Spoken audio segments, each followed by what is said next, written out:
자, 여러분 13주차 이제 2차 시 하겠습니다. 이제 지도 이걸 왜 지금 붙여놨는지 이야기를 하겠습니다. 아까 중세에서 근세로 넘어가는데 서양 중세에서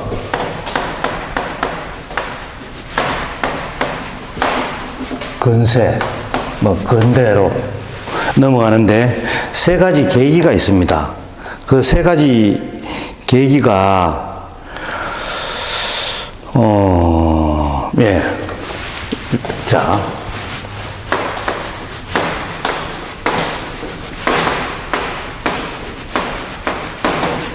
르네상스가 있고, 그죠? 그 다음에, 이제, 뭐죠? 리포메이션. 예. 종교개혁입니다. 르네상스 종교개혁. 그리고 하나는 이제 휴머니즘.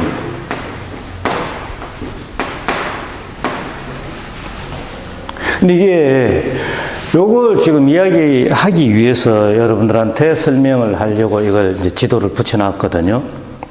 자, 중세에서 근세로 넘어가면서 말하자면 지금 현대화 같은 거는 아니지만은 그래도 자연과학, 그냥 과학의 발달 이렇게 이야기할 수 있습니다. 과학의 발전 이걸 이야기할 수 있는 겁니다. 이게 왜 그런가 하면은 자 특히 여기에는 이제 동양의 중국과 인도의 영향도 큰데요.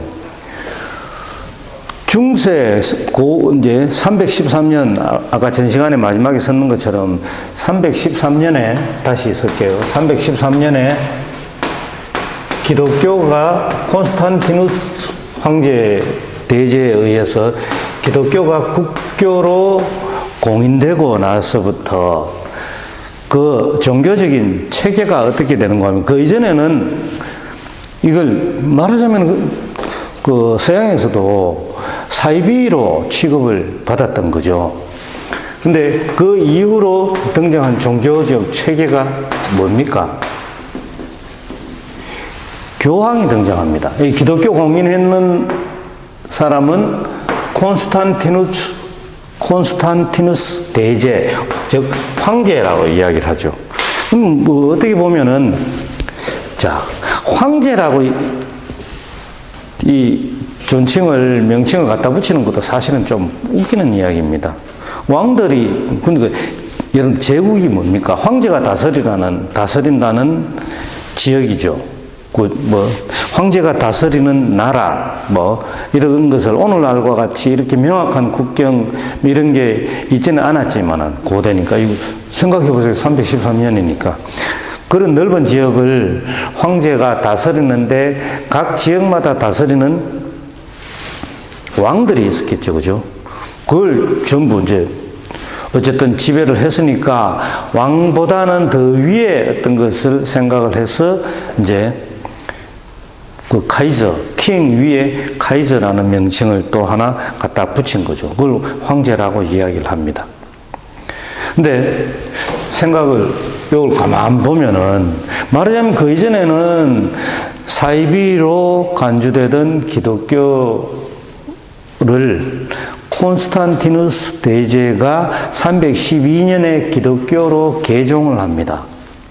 개종을 하고 13년에 국교로 이제 로마 제국의 국교로 공인을 하게 되거든요. 그러면은 자 황제가 국교로 공인을 해줬다. 그 이후로 이제 종교개혁이 일어나기 이전까지는 그 종교, 지금 여러분들 기독교라고, 기독교 공인이라고 해놨잖아요. 이것은 지금 현재 우리나라에서 말하고 있는 가톨릭과 개신교, 보통 이걸 또 구교라고 하고 뭐 신교라고 이렇게 이야기를 하는데, 종교개혁이 일어나고 난 다음에 개신교가 다시 다른 종교적인 체계를 가지고 만들어졌잖아요. 신약을 중심으로 해서, 가톨릭은 구약을 중심으로 해서, 그죠? 이 가톨릭으로 발전하면서 이제 그 안에 교황이 등장하게 되는 거죠. 근데 초반에는 어떻습니까? 황제가 기독교 공인을 해줬으니까, 국교로 공인을 해줬으니까, 누구의 세력이 더 컸습니까? 황제의 세력이 더 컸죠. 근데, 이제, 황제는 뭡니까? 군사력을 대표적으로 갖고 있는 거죠. 근데 군사력은 우리 눈에 보이는 것들이라고 이야기할 수 있습니다. 계속해서 가시적이고 비가시적이고 이런 이야기를 했는데, 근데 교황이 점점 더 세력을 얻어가는 것은 뭡니까? 사람들이 이제 그 믿음을 가지고서 기독교 공인이 되고 난 다음부터는 자유롭게 신앙을 가질 수가 있는 거죠. 근데 지금 가톨릭은 교황부터 시작해서 굉장히 체계적으로 되어 있잖아요. 그 체계는 옛날부터 만들어진 거죠. 서양에서 그 체계가 옛날부터 만들어진 거죠. 그게 1000년 넘게 이어졌는데, 그러면은 동서양에 이 교류가 없었겠습니까? 당연히 지금 중국에서 특히 중국에서, 자, 여기에 보면은 우리나라가 여기에 있습니다. 내가 지금 가쪽에 이렇게 붙여놨는데, 왜냐면 여기 또 써야 되니까. 우리나라가 여기 있고 중국 여기 있습니다. 그리고 지금 유럽이 여기거든요. 요걸 여러분들한테 이제 보여주면서 해야 되기 때문에 붙여놨는데, 그 당시, 그러니까 1000년 넘게 여기 지금 르네상스는 보통 기간이 14, 좀 봐야 되네. 14에서 16세기 사이에서, 내가 잘못 적었습니다, 여기에. 르네상스는 14에서 16세기에 일어난 서양의 문예 부흥이다. 그리고 종교개혁은 16, 17세기에 일어난 거고, 그 다음에 휴머니즘은 15, 16세기에 서양에서 이렇게 이야기를 합니다. 이 시기, 이런 시기가 오기 이전에 14세기거든. 지금 현재 우리가 2000년대 이제 넘어서서 하고 있으면 21세기라고 하잖아요. 그럼 14세기가 되면은 뭡니까? 1300년대가 되는 겁니다. 1300년대 중국에 어떤 나라였느냐? 우리 요걸 여러분들이 바로 지금 이해를 하기 힘든다면, 바로 지금 혹시 여러분들 우리나라 역사에 대한 지식이 좀 뭐 부족해서 잘 모르겠다면은 이렇게 생각하세요. 조선건국이라는 말은 무슨 말입니까? 조선건국은 고려가 멸망하고 조선이 건국이 됐다는 이야기니까, 이렇게. 이게 1392년입니다. 1392년.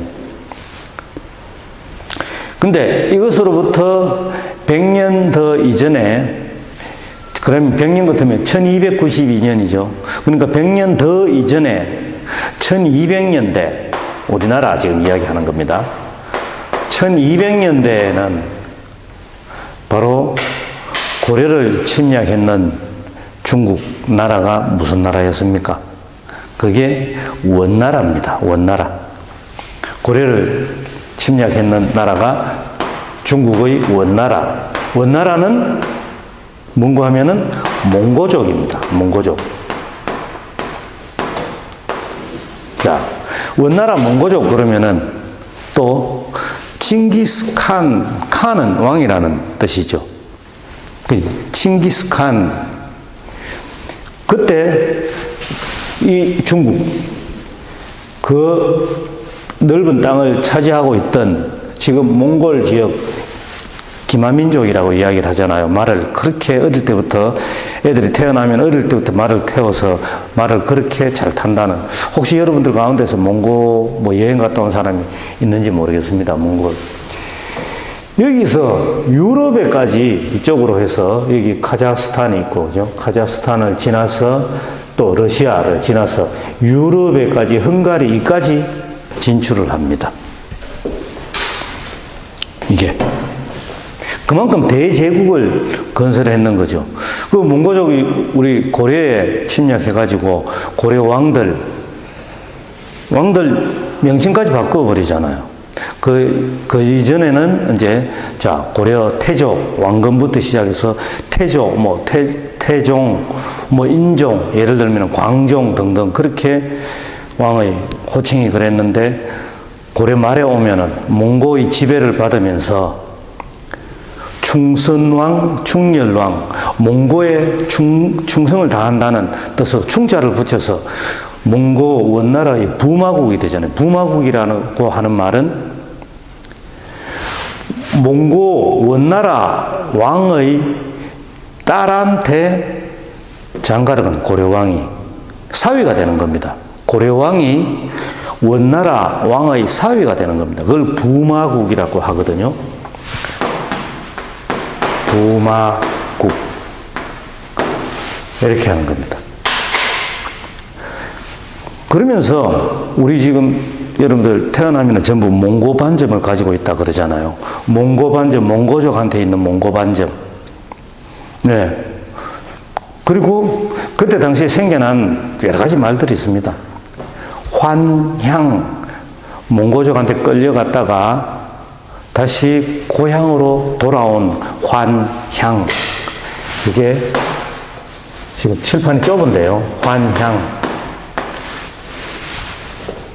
그러니까 몽고족이 고려를 침략해서 우리나라를 쑥대밭으로 만들어 놓고 대표적으로 황룡사, 구청, 목탑, 경주 황룡사의 구청, 목탑으로 되어 있었는데 그걸 불태워 없애버리고 마산에, 경남 마산, 창원 마산에 몽고정, 일본 원정을 가는데 거기에 말들한테 마시게 할 물을 부을릴 우물을 파서 그걸 몽고정이라고, 마산에 지금도 몽고 간장이 있는지 모르겠습니다만은 그런 아픈, 정말 뼈아픈 역사를 우리가 많이 갖고 있습니다. 그렇게 침략을 해서 우리나라의 젊은 아녀자를 결혼을 했건 안 했건 상관없이 젊은 여자를 강제로 납치해서 갖는 거죠. 납치해서 가서 고향으로 이제 몇 년 지나서는 고향으로 돌아왔다. 환향. 근데 생각해 보세요. 여기서 환양년 가는 말도 나오거든요. 욕이잖아요. 환양년. 행실이 곱지 못하고 하는, 행실이 정숙하지 못하고 하는 환양년 그러는데 여기서 나온 겁니다. 근데 고려 이 당시에는 생각을 해봐요. 그렇게 젊은 아녀자가 몽고족한테 끌려갔다. 아녀자 무슨 힘이 있겠습니까? 진짜 시키는 대로 마치 그 일제시대 일본 놈들한테 그 성노예가 돼가지고 끌려갔던 그런 사람들처럼 비슷하게 이때는 우리 참 뼈아픈 역사이고 돌아왔을 때 어떻게 보듬어 줬는지 그건 잘 모르겠습니다. 근데 요 말이 그때 생겼다는 이야기입니다. 지금 요거는 간단하게 그런 역사를 이야기를 하면서 몽고의 힘을 이야기를 하는 겁니다. 이쪽으로 지나갔다. 그러면 이 시기, 그죠? 1392년 이전 1200년대 몽고가 한창 힘을 펼칠 때 중국에서 그냥 갔겠느냐. 어쨌든 뭔가를 가져갈 수밖에 없습니다. 가져갔는 게 그게 뭔가 하면 요거 이제 다시 지웁니다. 중국에서는 이미 발달해 있었던 게 뭔가 하면은 이제 나침반, 화약. 우리나라도 최무선 장군이 화약을 가지고 대포를 만들었다, 화약을 만들었다 이야기하죠. 그리고 인쇄술. 인쇄술 같은 경우에는 지금 기록으로만 남아있는 금속 활자 인쇄술을 이야기를 하는 겁니다. 금속 활자 인쇄술. 그러니까 상정고금 예문이라는 기록으로 남아있는데 금속 활자로 그 인쇄를 했다는 그게 1234년. 그리고 지금 현재 세계에서 가장 오래된 금속 활자본으로 남아있는 책, 그게 직지심체요절, 직지심경이라고 이야기를 하죠. 직지심체요절 1377년, 우리나라 고려에서 더 일찍 만들었다 이야기를 하죠. 근데 고려에서 만들면은 그게 중국, 몽고 원나라의 지배를 받고 있었는데 원나라로 안 들어가겠습니까? 당연히 들어가겠죠. 원나라도 그럼 금속 활자를 만들어서 인쇄술. 나침판은 뭡니까? 나침판은 이제 그 당시에는 바다를 항해하는데 필요한 게 나침판이잖아요. 육지에 다닐 때도 그냥 낮에는 태양을 보고 밤에는 달과 별만 보고가 아니라 지역에 따라서 넓은 지역을 옮기고 하다 보면은 보이는 별도 달라지고 그렇잖아요. 그죠? 그럼 거기에도 나침판이 필요하고. 그러면은 특히 이 두 가지가 나침판과 하약이 뭐냐?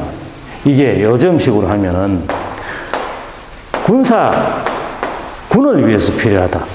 군을 위해서 필요하다는 것은 뭔 이야기? 전쟁을 위해서 필요하다는 이야기가 되는 거죠. 그러니까 이런 것과 더불어서 그 다음에는 서양에는 또 뭐가 있었습니까? 서양에는 그 이전에는 천동설이라고 이야기를 했습니다. 천동설은 여기.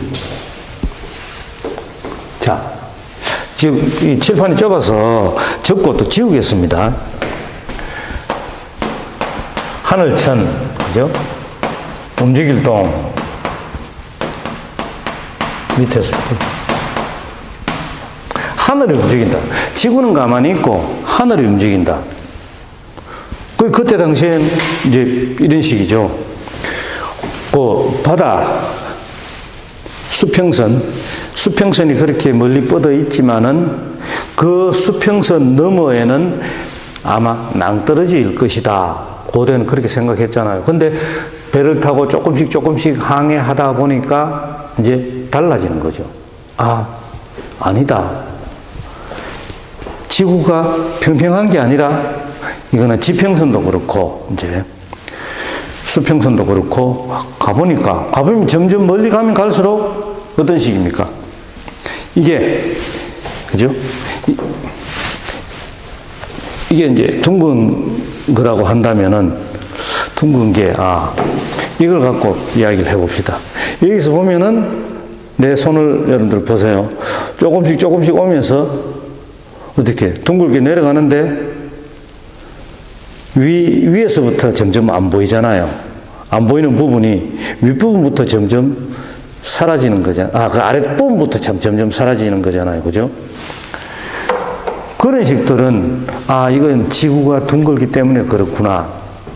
근데 거기에 때에 맞추어서 그게 어떤 학문이든지 간에 특히 이제 자연과학, 과학이나 이런 것 같으면은 계속해서 연구해보고 할 거잖아요. 거기에 대표적으로 등장한 사람들이 케플러, 갈릴레이, 그죠? 그리고 코페르니쿠스, 케플러, 갈릴레이, 코페르니쿠스 이런 사람들이 등장하면서 천동설이 지동설로 바뀌어버리죠. 그러니까 지구는 가만히 있고 태양이 지구의 둘레를 도는 게 아니라 이제 가보니까 지구가 태양의 둘레를 돈다. 지동설로 바뀌는 거죠. 천동설이 지동설로 바뀌는 거죠. 그런 식들이 되는 겁니다. 근데 과학이 발달하면서 그러면은 뭡니까? 지구의 중심, 지구가 우주의 중심이라고 생각을 했을 때는 그럼 교황이 점점 더 이제 이 구교 가톨릭을 믿는 사람들이 점점 더 많아질 때는 교황이 세력을 더 키울 수밖에 없는 거죠. 황제가 갖고 있는 군사라고 군대라고 하더라도 전부 가톨릭을 신앙하는 신앙인이거든요. 군사보다도 신앙의 힘이 점점 더 커지는 게, 이게 이제 황제보다는 교황의 세력이 점점 커졌던 겁니다. 중세 때에는. 아직 천동설이 지배를 하고 있던 그 상황에서는. 그러다 보니까 처음에는 황제가 교황을 보호해 줬는데, 황제가 군사력을 가지고, 근데 교황이 점점 더 힘을 가지면서는 이제는 그 이후로 콘스탄티누스 대제 이후로 중세에서 점점 건세로 넘어가는 그런 시점에 중간에 이제 좀 세력이 뭐 왔다 갔다 하기도 하는데 점점 더는 이제 교황이 황제를 임명해 주는 것처럼 관을 씌워주는, 말하자면은 당신을 황제로 임명하노라, 황제로 인정하노라 하는 의미에서 황제는 무릎을 꿇고, 서양의 이제 그림을 보면 그런 게 나오잖아요. 무릎을 꿇고 관 씌워주기를 기다리면서 교황은 서서 관을 황제 머리에 씌워주는 그런 그림도 중세 그림을 보면은 나옵니다. 그런 힘을 갖고 있던 교황이었는데 천동설에서 지동설로 바뀌면, 그러니까 천동설 우주의 중심이었는데 지구가 태양의 둘레를 도니까 우주의 중심에서 우주의 변방으로 밀려나는 거죠. 이게 그렇게 밀려나게 됩니다. 근데 이제 중국에서 이런 것들이 가면서 다른 어떤 현상들이 나타나는가 하면은, 나침반과 화약 이런 것들이 가면서 어떤 현상들이 나타나는가 하면은, 여러분들 아까 조선건국 1392년 그랬잖아요. 조선건국이 1392년인데 92년 그러면 혹시 연도 1492년 그러면은 알고 있는 사람 한번 떠올려 보세요. 뭐가 있는지. 아니면 한번 일시정지 해놓고 한번 찾아보는 거죠. 여러분들이 1492년에 어떤 일이 있었는가. 요게 콜럼버스의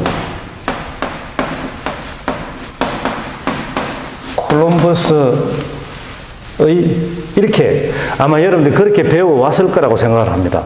콜럼버스의 신대륙 발견, 이렇게 배워왔을 거라고 생각을 합니다. 그런데 중요한 거는요. 그러니까 이 인터넷 검색 같은 거 해보면은 콜럼버스 신대륙 발견이라고 하는 거하고 연결되어 있는 콜럼버스를 찾아보면은 항해가 뭐 탐험가 뭐 등등 이런 식들로 나오는데, 콜럼버스는 항해가나 탐험가, 내가 볼 때는 그게 아니고 그냥 장사꾼이었습니다. 장사꾼. 그리고 더군다나 탐험가라고 이야기할 수는 있겠지만, 내가 지금 하는 이야기 여러분들이 들어보면은 탐험가라고 이야기하기도 힘들 겁니다.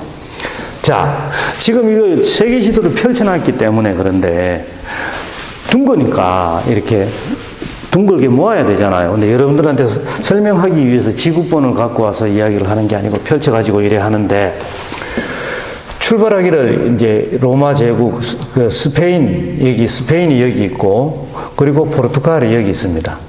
여기서 원래 콜럼버스가 의도했는 바는, 중국에서는 나침반, 화약, 인쇄술 이런 것들이 들어갔다면은 그건 좀 실용적인 거잖아요.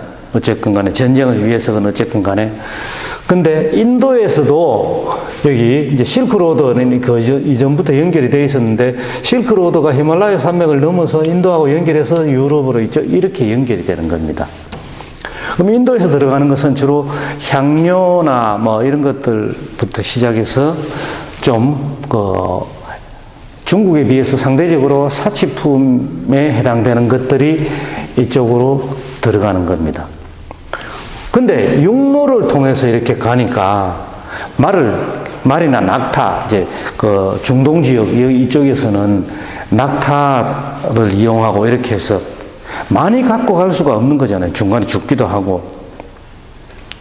그 콜럼버스는 여기서 이제 그 당시의 왕들이 도움을 왕들한테 후원을 받고 해가지고 내가 배를 타고 가서 이쪽으로 아프리카 이게 동쪽이고 서쪽이잖아요. 아프리카 서해안 쪽으로 배를 타고 이렇게 가서 인도에 가서 진짜 배에다가 물건을 많이 싣고 오겠다. 근데 가기 위해서는 배도 필요하고 선원도 필요하고 먹을 것도 가면서 몇 달 동안 항해를 할지 모르니까 먹을 것도 필요하고 그런 것도 후원을 받아야 되는 겁니다. 말하자면 투자를 좀 해주세요. 그렇게 이야기를 했던 거죠. 그러니까 투자 받아가지고 이제 출발을 하는 겁니다. 출발을 해서 원래 의도는 이렇게 아프리카 서해안을 해안선을 따라서 이렇게 내려가가지고 인도로 가려고 했는데 지금은 여기 이집트하고 지금 요르단, 이스라엘 요 사이에 수에즈 운하, 홍해, 요게 홍해인데, 홍해, 그죠? 여기 사우디아라비아고, 요 사이에 홍해라는 수에즈 운하가 지금 뚫려 있지만은 1900년대 들어와서 뚫었잖아요. 그래서 지금은 이쪽으로 해서 가면 되는데, 그 당시에는 여기에 운하가 없었는 거죠. 운하는 바다와 바다를 연결하기 위해서 중간에 이제 육지를 뚫는 거잖아요. 여기 파나마에도 보면은 파나마 운하가 있습니다. 이쪽으로 바로 통과할 수 있도록 아마 여러분들이 뭐 아는 사람도 많지 않겠나 싶은데 그러니까 배를 타고 이리 돌아가야 되는 겁니다. 이쪽으로 이렇게 돌아가는데 자 그때 어떻게 가려고 했는 거예요? 범선, 돛담배, 작은 돛담배가 아니고 큰 돛담배를 범선이라 그랬거든요. 배에 거대한 배에 바람에 의해서 갈 수 있도록, 바람을 타고 갈 수 있도록 큰 이 깃발이 아니고 바람을 막는, 우리 이제 다니다 보면 플래카드, 그죠? 플랜카드를 보면 바람 많이 불 때 양쪽에 이렇게 쳐져 있으니까 굉장히 중간 부분에는 쑥 들어가 있죠. 바람이 많이 부니까. 그러니까 그 플래카드를 만일 두 사람이 태풍이 분다고 칩시다. 두 사람이 양쪽에 잡고 이러면은 태풍을 이겨내지 못하고 밀려갈 수 있겠죠. 그죠? 이제 그 범선도 한번 찾아보세요. 그래서 날짜를 잡았던 게 여기 이제 편서풍이 아니라 이렇게 타고 내려가려고 했는데 콜럼버스는 그걸 제대로 살피지를 못했던 거죠. 근데 범선을 타고 자기 딴에는 이쪽으로 내려간다고 생각을 했습니다. 근데 바람이 편서풍, 요거 지금 써놨지만은 오늘 뭐 다시 이야기해야 될 때는 그거 좀 다시 쓰고 이렇게 해야 되겠습니다. 보니까. 스튜디오보다는 칠판이 넓은데 지도를 붙여놓다 보니까 지금 이렇게 됐습니다. 자, 콜럼버스가 갔을 때 불었던 바람이 편서풍, 서쪽으로 부는 바람이었습니다. 서쪽으로 편향돼서 부는 바람. 근데 우리가 보통 북풍 그러면 북쪽에서 불어오는 바람, 남동풍, 우리 그 남동 계절풍, 이제 봄부터 시작해서 여름까지 부는, 우리나라에서 부는 거는 남동 쪽에서 불어오는 바람이거든요. 지금 가을에서 이제 겨울로 접어들면서 겨울하고 봄까지 또 초봄까지 부는 바람은 북서쪽에서 불어오는, 그래서 중국에서 뭐 미세먼지하고 이런 것들도 우리나라로 많이 올 수밖에 없는 거죠. 바람의 방향이 그런 거니까. 그런데 이거는 편자가 붙였습니다. 서쪽으로 부는 바람입니다. 이거는 편. 자, 그러면은 여기서 스페인, 포르투갈, 여기 서유럽에서 출발을 하는데 편서풍이 불었으니까 이쪽으로 내려오지를 못하겠죠. 서쪽 이쪽입니다. 그럼 지도를 이렇게 돌려보세요. 이쪽으로 해서 가면, 이게 서쪽으로 해서 이렇게 가면은 결국 오는 게 이쪽이 되는 겁니다. 그러니까 자기 딴에는 아프리카 서해안을 따라서 인도로 가고 있다고 생각을 했는데, 근데 바람이 불었는 게 편서풍, 나침반을 가지고 이제 갔겠죠. 혹시 해적을 만나면은 뭐 싸우려고 화약하고 이런 것들도 준비를 해가지고 갔을 거고. 근데 이쪽으로 해서 가니까 결국에는 도착했는 데가 뭔고 하면은 이쪽. 근데 바하마 있고 있는데 아이티 이쪽으로 올라가는 겁니다. 이게 쿠바 있고 있는 도미니카 공화국 아이티 있고 올라갔는 게 이쪽으로 올라갔습니다. 그러니까 여기 지금 우리가 아메리카 대륙이라고 좀 이야기를 하는데, 그죠? 아메리카 대륙 이렇게 이야기를 하는데, 특히 이 위쪽은 북아메리카 대륙이라고 이야기를 하죠. 그러니까 이쪽으로 출발해가지고 계속 서쪽으로만 가는 겁니다. 근데 여기다가 왔는 게 위치적으로 한번 보세요. 딱 그건 북위 30도가 이렇게 되어 있습니다. 북위 30도, 바로 위에 스페인, 포르투갈 있고, 그 바로 아래쪽 북회기선 해난데, 이쪽으로, 이리 내려오는 건 상상도 못하고, 그냥 결국 이쪽으로만 갖는 거거든요. 근데 몇 달씩 항해를 해보면, 우리가 상상을 한번 해볼 수 있겠죠. 몇 달씩 항해를 해보면은, 어떤 육지 얼마나 그립겠습니까? 빨리 올라가서 좀 쉬고 싶고 그런 식들이 될 텐데, 근데 앞에 육지가 보이니까 말하자면 와 육지다 뭐 참 반가워서 좋아서 소리치고 했겠죠. 근데 알고 보니까 육지가 아니고 여기 아이티하고 있는 그쪽에 이게 쿠바하고 있는 이쪽에 섬이었습니다. 섬. 그러니까 콜럼버스는 엄밀하게 이야기를 해서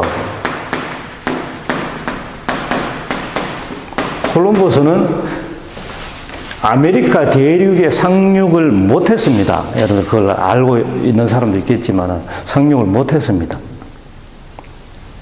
근데 여기에도 그렇고 그 당시에는 그러니까 그게 1492년이거든요. 그 당시에는 사람들이 살고 있었는데 어떤 사람들이 살고 있었는가 하면은 여기서부터 그죠? 중국 몽고족 지금 우리가 부르는 인디언이라고 하는 자 인디언 이게 인디언이죠. 지금 우리가 이렇게 알고 있는 인디언 이 사람들이 인종학적으로 몽고족하고 우리하고도 다 연결이 됩니다. 이 사람들이 이쪽으로 올라가서 아주 수천 년 전, 수만 년 전에 여기가 베링해인데 그때는 더 춥고 빙하기를 지나고 이러면서 이쪽으로 걸어서 지날 수가 있었고, 그래서 알래스카를 거쳐서 이 로키 산맥 서쪽으로 해서 멕시코를 거쳐서 남미까지 내려오는 겁니다. 남아메리카까지. 여기도 그러니까 지금 인디언하고 닮았는 사람들이 지금도 이쪽에 살고 있거든요. 여기서부터 이까지 이동을 했는 겁니다. 여기 이제 살고 있었는데 몽고족 우리하고 비슷하게 생긴 사람들이 살고 있었는데 콜럼버스가 여기 올라가서 자기는 그게 인도인 줄 알았던 겁니다. 인도가 뭡니까? 인도 영문 명칭이 인디아. 여기에 N 붙여서 인디언이라고 불렀는 겁니다. 그러니까 몽고족하고 비슷하게 생기고 인도 사람들도 비슷하게 생기긴 했잖아요. 그러니까 자기는 콜럼버스는 여기에 도착을 해놓고도 그게 여기 있는 인도인 줄 알고 있었는 거예요. 그래서 이 명칭을 인도 사람이라고 생각을 하고 인디언이라고 붙였는 거죠. 올라가지도 않고 그때는 지금은 여기에 이제 그 아프리카 노예들이 와서 살고 그 노예 무역을 통해서 노예들이 와서 이 미국도 그렇고 이렇게 살고 하면서 이쪽으로 이제 쭉 퍼져 나갔지만 그 당시에는 그게 아니었거든요. 그리고 그러면은, 보세요. 아메리카라는 명칭이 붙었는 것은 아메리고 베스푸치. 아메리고 베스푸치. 네, 지금 정확한 연도는 기억이 안 나는데, 콜럼버스 이후에 몇 년 이후에 이 사람이 여기에 비로소 상륙을 한 겁니다. 섬이 아니고. 그래서 아메리카라고, 이 사람 이름을 따서 아메리카라고 이름을 지은 거거든요. 근데 자, 여기서 봅시다. 아까 콜럼버스 신대륙 발견이라고 이야기를 했잖아요.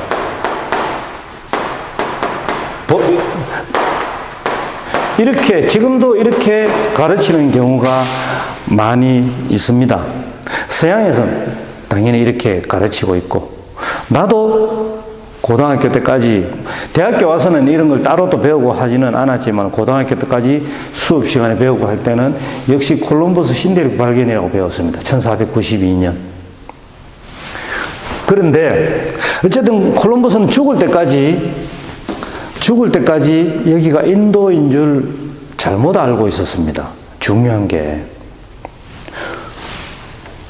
어떻습니까, 여러분들? 들어보니까. 원래 탐험가로 출발했는 게 아니었거든요. 장사꾼이었다고 내가 아까 이야기를 했잖아요. 그죠? 그런 식들. 그리고 인도라고 알고 있었으니까 거기에 살고 있었던 이제는 원주민이라는 표현보다 선주민이라고 이야기를 합니다. 선주민. 먼저 살고 있었던 사람들, 선주민. 사람들이 살고 있었거든요. 근데 사람들이 살고 있었는데 그게 어떻게 해서 신대륙이 되는 겁니까? 난 지금 여러분들한테 이걸 이야기를 하고 싶은 겁니다. 어떻게 해서 그게 신대륙이 되는 거냐? 이런 예를 들어보면은 여러분들 가족이 함께 어디로 이사를 간다. 새 집을 지어서 이사를 갈 수도 있습니다.